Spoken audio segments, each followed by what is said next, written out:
This evening, outrage, anger, and heartbreak from the families of inmates being murdered inside privately run prisons in Tennessee. Advocates released alarming new numbers today showing just how many people have been killed. News Channel 5's Chris Conti is here with us now with new details in his ongoing look at prisons for profit. Chris. Carrie, here is why families who have prisoners on the inside of CoreCivic facilities are concerned. A watchdog group today said those inside privately run prisons in Tennessee are 4 times more likely to be murdered.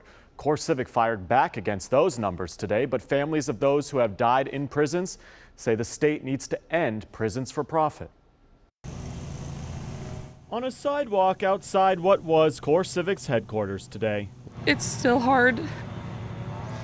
All the memories we have of him. Courtney Donovan did her best to talk about her brother, Ross Anderson. My brother, Ross Anderson, died in Trousdale Turner. He hung himself in December. Ross was a prisoner at Trousdale Turner Correctional Facility. Convicted of murder, he'd been there just a few months before he hung himself. No one deserves the treatment that he got in that place, ever. His family was joined today by a handful of others. Damien should not have died in prison.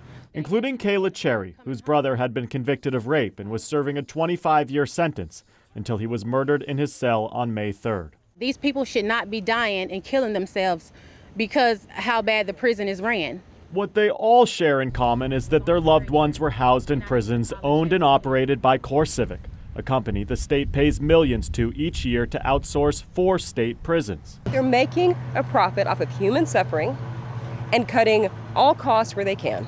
Jeannie Alexander is with No Exception Prison Collective. Today, they released findings which found the homicide rate at CoreCivic facilities is 4 times higher than at prisons run by the Department of Corrections. It is simply not acceptable, and quite frankly, it is unconstitutional. According to the group's data, from March of 2014 to June of 2019, 10 prisoners have been murdered inside CoreCivic facilities. It was always in my heart that he would never make it out. It was just a matter of how he was going to die. For families who have lost loved ones, they are statistics that are far too real.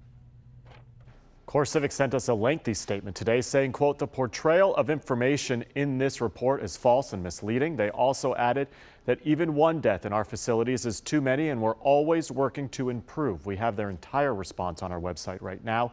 Advocates today calling on the state to perform another audit of CoreCivic before signing any more multi-million-dollar contracts.